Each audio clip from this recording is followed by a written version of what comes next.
Hi everyone, welcome back to my channel. மரவள்ளி கிழங்கு வச்சு குழந்தைங்களுக்கு பிடிச்ச மாதிரி ஒரு ஸ்வீட் ரெசிபி ஹெல்த்தியாக எப்படி செய்யுதுன்னு பார்க்கலாம். பார்க்குறதுக்கு முன்னாடி சேனலை மறக்காமல் சப்ஸ்கிரைப் பண்ணிக்கோங்க. கூடவே இருக்கிற பெல் ஐக்கனையும் கிளிக் பண்ணிக்கோங்க. அப்போ தான் நான் போடுற வீடியோஸ் உங்களுக்கு நோட்டிஃபிகேஷனாக வரும், நீங்கள் மிஸ் பண்ணாமல் பார்க்கலாம். மரவள்ளி கிழங்கை நல்லா சுத்தமாக வாஷ் பண்ணிவிட்டு தோல் உரிச்சு எடுத்துக்கோங்க. அதுக்கு நடுவில் ஒரு நார் மாதிரி இருக்கும், அதையும் எடுத்துருங்க. மரவள்ளி கிழங்கை இந்த மாதிரி காய் செய்வதில் வச்சு நல்லா துருவி எடுத்துக்கோங்க. இதை நல்லா பூ போல் துருவிட்டு ஒரு 3 to 4 டைம்ஸ் கிட்ட வாஷ் பண்ணி எடுத்துக்கலாம். நேச்சுரலாகவே இதில் சயனைடு இருக்கும், ஸோ அதை டேரெக்டாக அப்படியே சாப்பிடக்கூடாது. ஒரு சில பேருக்கு செரிமான பிரச்சனை வரதுக்கு நிறைய சான்ஸ் இருக்குது. கட் பண்ணிட்டு செஞ்சாலோ இல்லை துருவிட்டு செஞ்சாலோ ஒரு 10 நிமிஷம் ஊற வச்சு நல்லா சுத்தமாக வாஷ் பண்ணிட்டு செய்யுங்க. டேரெக்டாக அப்படியே சாப்பிடக்கூடாது. 10 நிமிஷம் தண்ணி ஊற்றி ஊற வச்சுட்டு கையால் நல்லா அழுத்தி பிசைஞ்சு வாஷ் பண்ணும்போது இந்த மாதிரி பால் மாதிரி வரும். இது தண்ணியை கீழே ஊற்றிடலாம். ஒரு 3 to 4 டைம்ஸ் கிட்ட நல்லா வாஷ் பண்ணிவிட்டு அதுக்கப்புறமா செய்யுங்க.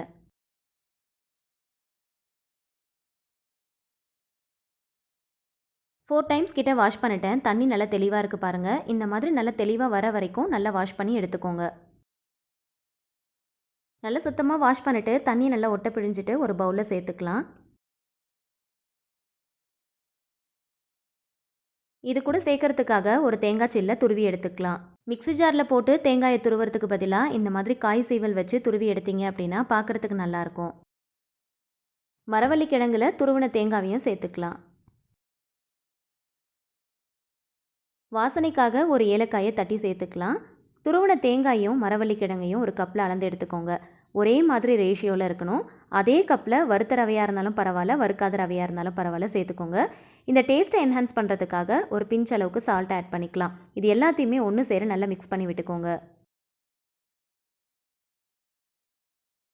எல்லா இன்க்ரீடியன்ஸையும் ஒரே கப்பில் மெஷர் பண்ணி எடுத்துக்கோங்க. இப்போ அதே கப்பில் ஒரு கப் அளவுக்கு நல்லா காய்ச்சி ஆற வச்ச திக்கான பால் ஆட் பண்ணி நல்லா மிக்ஸ் பண்ணி விட்டுக்கலாம். தண்ணி சேர்க்காத நல்ல திக்கான பாலாக இருக்கணும். காய்ச்சி ஆற வச்சுட்டு அதுக்கப்புறமா சேர்த்துக்கோங்க. பால் சேர்க்க விருப்பம் இல்லைன்னா அதுக்கு பதிலாக நீங்கள் தண்ணி கூட சேர்த்துக்கலாம்.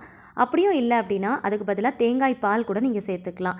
ஆனால் பால் சேர்த்து பண்ணும்போது டேஸ்ட் ரொம்ப நல்லாயிருக்கும். இதை மூடி போட்டு ஒரு 15 நிமிஷத்துக்கு அப்படியே ஊற விட்டுருங்க. இதில் நம்ம ரவை சேர்த்து மிக்ஸ் பண்ணியிருக்கிறதுனால அது நல்லா ஊறி வரத்துக்காக கண்டிப்பாக ஒரு 15 நிமிஷம் மூடி போட்டு வைக்கணும். அப்போ தான் நல்லா ஊறி வரும். குட்டி குட்டியாக பவுல் இருந்துச்சுன்னா எடுத்துக்கோங்க. அப்படி இல்லைனா கிளாஸ் எடுத்துக்கோங்க. உள்ளே கொஞ்சமாக கீ அப்ளை பண்ணிவிட்டு நம்ம ரெடி பண்ணி வச்சுருக்கிறத இதுக்குள்ளே போட்டு ஃபில் பண்ணிக்கோங்க. ரொம்ப போட்டு அழுத்தி ஃபில் பண்ணாமல் கரெக்டாக கொஞ்சம் லூஸாக இருக்கிற மாதிரி ஃபில் பண்ணி எடுத்துக்கோங்க. அப்போ தான் நமக்கு சரியாக வெந்து வரும். இதை இட்லி பாத்திரத்தில் வச்சு நம்ம வேக வச்சு எடுக்க போகிறோம். இட்லி பாத்திரத்தில் கொஞ்சமாக தண்ணி வச்சு நல்லா சூடாகி வரும்போது இட்லி பிளேட்டில் இந்த பவுலை உள்ளே வச்சு ஒரு 15லேருந்து 20 நிமிஷத்துக்கு நல்லா வேக விடுங்க.